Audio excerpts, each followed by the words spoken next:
No, no, no, no, no, no, no. Wait. Hey guys, Mikosh here. Today we'll be discussing the 3.24 league start for Tornado Shot. And before we get into the actual explanation, I wanted to address the Tornado Shot nerfs. As probably most of you have seen, Tornado Shot has been nerfed by quite a substantial amount. It now has 80% of the base attack speed, which means you attack 20% slower, which ends up being a 20% nerf. This is going to be the biggest nerf and the most important thing to note from the 3.24 patch note, which means that on a budget, Tornado Shot will feel a bit clunkier. As well, it has the animation of puncture, which is it's 4 animations separately instead of 3 with the old Tornado Shot, which means you will feel quite the difference in terms of how quickly you can shoot. It is going to be noticeable. However, you must understand that Tornado Shot was the strongest bow skill for a reason. It is because it was completely broken, right? So now I think that with those nerfs, it will go from completely broken to maybe strong. But I still think it's going to be one of the best bow skills you can go for, and I still think it's going to be an incredible mapper. Now there is going to be the nerf of the secondary projectile as the quality, which was very good, especially when you had a small amount of arrows, main projectiles. Having an additional secondary projectile would make it that you fill your screen completely. However, as I said, because now I think people will go to Tornado Shot on a slightly higher budget, and with the arrival of tattoos, which means you possibly have the additional projectile tattoo, I think that you will not feel that much of a difference with or without the secondary projectile. Now, Sniper's Mark is also a gem that was nerfed. The damage taken has been nerfed by quite a bit, as well as the number of arrows that split. However, for most players, I think going for the Warlord setup mark with the Rage, which I will explain in further videos, not for the league start obviously, you're not using Sniper's Mark, where basically it means that you don't feel any difference. You won't feel any difference. Most of my videos that I made in 3.23 weren't using Sniper's Mark, which means the nerf useless for us. Okay, so when you are going to start your league in 3.24, you're going to have two choices. It's either you're going to go for the Rain of Arrow Raider. It is a very safe, very tanky, and extremely noob-friendly build. We're going to go for the Raider Ascendancy, which offers us a great amount of defense as well as a nice amount of attack. It is, I think, the best choice for players that are the first or maybe second time they are playing Path of Exile. However, if you are an experienced player, not necessarily in terms of bow builds, but if you have played Path of Exile and it isn't your first time, I do suggest going directly for the Lightning Arrow Deadeye, which is the main ascendancy, which is meant for extreme amounts of damage and clearing. It is a lot quicker. It is a better mapper, in my opinion. It also has a better feel to it when you are scaling it with the number of arrows. So in the beginning, we will obviously go for Rain of Arrow, but then we'll swap to Lightning Arrow once we ascend. Also, another bonus of going for the Lightning Arrow Deadeye is that you do not have to change your ascendancy once you reach map, which can be quite costly in the beginning of the league. Now let's first discuss the skills we're going to be using throughout the league start. The first one is going to be Galvanic Arrow. It is the before starter skill. It is a lightning projectile AoE skill. And what's really good about that is it has added flat lightning damage, which is very good when you start, as well as 2 additional projectile, which is very good for clear, as well as a free socket, because you do not have to add a supporting gem to add some extra projectiles. It is short range, however, so you will need to be quite close to the enemies, which means it could be hard for players that don't have a lot of skills. If you really have difficulty and you keep dying, you can go for Split Arrow, which is not as strong as Galvanic Arrow. However, you can shoot from very far away, which means you will be a lot safer. We will use Galvanic Arrow until we reach level 12 for the first swap. Rain of Arrow is going to be our main leveling skills for pretty much half of our progression. It is very strong for multiple reasons. The first one being it fires between 17 to 21 additional arrows, which means you do not need to scale any additional projectiles, and pretty much half your screen is going to be filled with arrows. You do not need to pierce as well because it shoots from the air, which means no pierce, no additional secondary projectiles, main projectiles, which means you have 2 free sockets to add additional damage, Trinity, elemental damage, inspiration. We will start using Rain of Arrows since level 12, and then we're going to link it up with a Trinity setup and a Mirage Archer. Our third skill is going to be Lightning Arrow. It's going to be our last main skill before Tornado Shot. It is a single arrow skill, which means we need additional arrows for it to be good. Lightning Arrow with a single projectile, although it is possible to play with it because it has shotgun possibilities, I think it is a bit clunky, and I think it is better to stick with Rain of Arrows until you have additional projectiles. Additional projectile thanks to your tree as well as your ascendancy. Because of the conversion, however, from the physical to lightning, you will have to make sure that your Trinity is set up properly, which means you'll have to deal a lot more cold or fire damage because we have so much inherent lightning damage. What's really cool about Lightning Arrow is the possibility of you shotgunning maps. If you target a single enemy, you have the possibility of striking 2 additional enemies in a radius of 18, which is quite big. So when it's a mob pack and you have multiple arrows shooting multiple enemies, those shotgun abilities can overlap and deal a tremendous amount of damage. With the nerf of Tornado Shot, you will probably be using Lightning Arrow for a lot longer before swapping to Tornado Shot. Even it might be a possibility of you sticking to Lightning Arrow and never going to Tornado Shot. I think it is still an extremely good skill. However, in the single target area, it is going to be severely lacking compared to Tornado Shot, even with the nerfs, in my opinion. Now, Tornado Shot was probably the best skill in the games in terms of bow and projectiles. It had crazy clearing speed, and the single target was completely broken. You could deal billions of damage, which is a lot higher than even single target attacks. It is a basic attack, which means it has no additional damage, no conversion, which in the beginning is quite bad. That's why we don't use it. However, because it's a blank paper, it is extremely versatile. You can go triple elemental, you can go cold, you can go physical, you can go whatever. So what exactly does Tornado Shot do? So there are the primary attack and then the secondary projectiles. The primary attack is a single arrow that shoots and makes a tornado at the end. The tornado does not deal any damage. However, once you have the tornado, it will then make 3 secondary projectiles that go in 3 different directions. The main projectile, as well as a single secondary projectile, can deal damage to an enemy. When you scale with an additional main projectile, you then have 2 main projectiles and now 6 secondary projectile, which means Tornado Shot with additional projectiles scales completely broken. At 10 projectiles, you're shooting 10 main projectiles, 30 secondary projectiles for a total of 40. Very strong, very powerful, and it is one of the reasons why Tornado Shot is probably one of the best skills in the game. Something to note is that the secondary projectiles are time-based projectiles, which means they are alive for a certain period of time and not a certain distance. Now, during our progression, we're either going to be using Rain of Arrows or Lightning Arrow, and both of them are severely lacking in single target damage.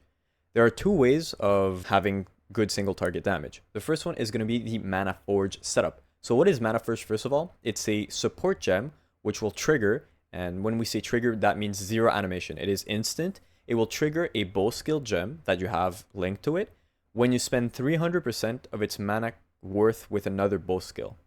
What does that mean? Let's say your Manaforged setup is linked to Lightning Arrow or Lightning Blast, let's say. Well, Lightning Blast, example, it is 5 mana. You will need to spend 15 mana with another bow skill for it to trigger instantly. However, when we link it to something called life tap support, which means you have to use life instead of mana to trigger it, it basically makes the cost of the Manaforged setup in life and 0 mana, which makes it that whenever you attack with your main skill, your Lightning Arrow or your Rain of Arrows, it will always trigger the Manaforged instantly. This is very strong and very powerful, and then you will be able to link it with Storm Rain and Blast Rain for your single target. However, because it is linked to life tap support, you will be losing a lot of life when you shoot quickly, which means you need a high amount of recovery, as well as you really need to be shooting the enemy for it to trigger. This means if you are swerving through the boss fights and you're not shooting the boss, you will not be dealing damage. The second way of doing single target damage is going to be thanks to totems. A lot of players hate dropping totems and they don't like the playstyle. That's why Manaforged has been a lot more popular since the 3.24 League. However, it is going to be the best way of dealing single target damage. Why? Depending on how you link, it can have a 100% damage uptime, which means you're dropping your totem, you can run around, not shoot the enemies, and the totems will deal damage. This is going to be very helpful for bosses where you need to dodge and take your time. Also, totems will also need less gem supports. Because you are linking the Manaforged to an attack, you're losing 1 socket, and when you're doing a league start, when you have 3, 4, or 5 sockets, well, a single socket is going to be extremely important. However, they have a limited duration and will need to be redeployed, which is going to need an animation and an attack time. Now, what is my opinion on the Manaforged versus Totem? I think you should keep the totems until Act 6. I don't think going for a Manaforged setup beforehand is a good choice. And once you reach Act 6, then you'll be able to decide to go Manaforge. I usually stick to totems all the way till maps. Once I reach maps, then I swap to Manaforge. I suggest you try both and choose whichever you feel the best, as this is a video game, so have fun. Trinity is one of the best supporting gems for any elemental hit build, as it offers more elemental damage as well as elemental penetration. However, for newbies, it might be hard to understand how it works. Resonance Art is a Trinity's mechanic, and you can get 25 for each element, so fire, cold, and lightning, which you will see on the top left corner of your screen. It's either going to be red, blue, or white. The highest elemental damage type you deal with a single attack will give 25 resonance to the 2 other types of element, which means if your highest damage output was cold, you'll have 25 fire and 25 lightning. If your highest was fire, you'll have 25 cold and 25 lightning. So how do we proc fully Trinity? Because you want all 3 to be at 25 to give you that triangle and the full proc. You will need to at least deal 2 types of elemental damage. Both types of elemental damage must do similar amounts of damage. And all damage types deal a minimum and a maximum damage. For example, you deal an attack, you have between 5 to 10 cold damage and 5 to 10 lightning damage. The 5 is going to be the minimum, the 10 is going to be the maximum.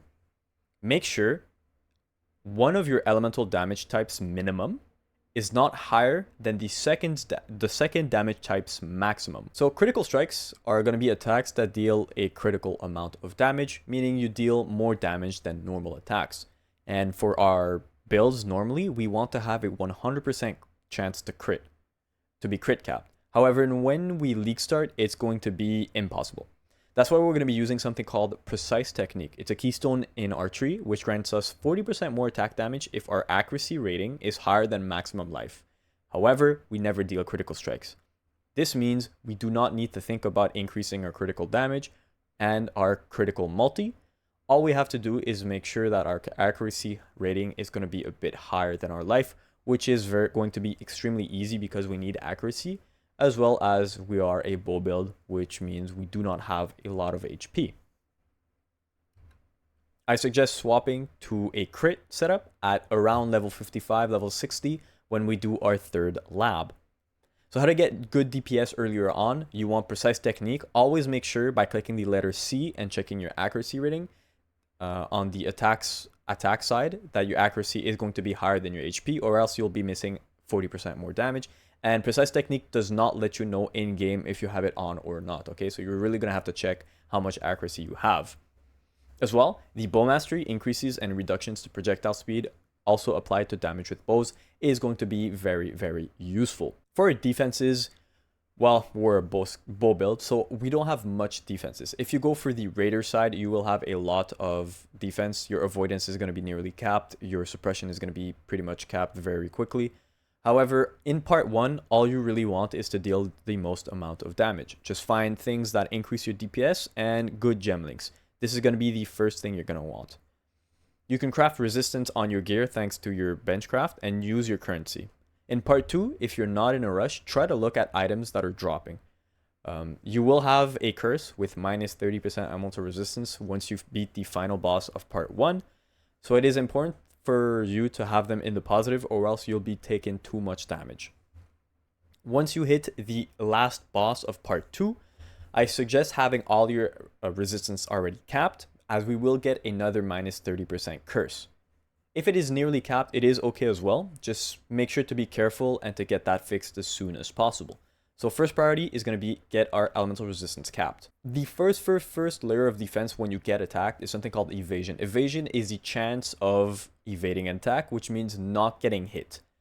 If you have a 50% chance to evade, this means half the attacks you will receive will be, well, completely nullified. You will actually not get any damage from that. You can use a flask to climb the amounts of numbers, as well as using grace as an aura for it to go up in terms of multiplier as well as in base. You're also going to want spell suppression. Spell suppression, when you suppress spell damage, you basically only take half the damage from spells. Considering that spells are often going to be what kill you, Spell suppression is one of the best layers of defense. If you are using Raider, you'll be able to achieve 70 to 80% extremely quickly, thanks to your tree and your ascendancy. If you're going to be a bit Deadeye, it will be a bit harder to go. However, still think about going for spell suppression, and you will try to get it capped at 100% as soon as possible. Now, 100% is unrealistic when you're doing your axe. So once you reach yellow tier or maybe red tier maps, then it's going to be time to really get that thing to 100%. For items and sockets, during the early progression, the most important thing you want is linked items with the most amount of sockets and the best color. That is the top priority. Nothing else is more important. Therefore, you're going to have to prioritize them above anything else because support gems are the best way of upgrading your build. Okay, that's why it is so important. That's why every single item that has the maximum amount of links and sockets. It's because they are the most important thing. Currency is meant to be spent, especially during league start. Do not start hoarding just don't start hoarding any types of currency. Always invest into your build. Always craft. Always add something on your bench craft. Oh, I'm missing some cold resistance. Well, put your boots in your bench craft, get some cold resistance, and start running, okay? Spend your currency, get better gear. Now, what to look for when finding some items or farming. For your bow, you're going to want the most amount of flat damage. Flat damage is more important than increases because you can't increase something if it's just not there. In the axe, you can't really be a chooser, right? So beggars can't be choosers. You have a very limited choice. Put your bow in. If your damage goes up, that's the best one. Same thing as quiver. Put the quiver on. If your DPS goes up, it's the better choice. For the boots, try to get movement speed. Please get movement speed on your boots. It will make you feel a lot better, as well as you will survive more. When you're able to run quicker, monsters don't really have time to attack you as much, especially when you are on the melee range, as well as resistance. For the rest of the gear, you want resistance, life, and flat damage. And as I said, and I will repeat, use your crafting bench on all your items and spend your currency to get better gear. It is so important. On that note, I will have a progression POB. I am working on it right now. I'm waiting for the updates for the 3.24 to post that thing. All you have to do is really follow the POB axe per axe. Well, it's not going to be exactly axe per axe, but it's going to be by levels. If you have any questions or criticism, you can always let me know in the comments down below. And if you want to have access to, well, the other POBs I have for late game, end game, other builds, different variants of Tornado Shot, etc., you can always join the Discord. We have an awesome community of nearly 6,000 people, nearly 7,000 people, and you can always contact me or ask for help in there. It is very active. On that note, have fun and good luck for your 3.24 league start.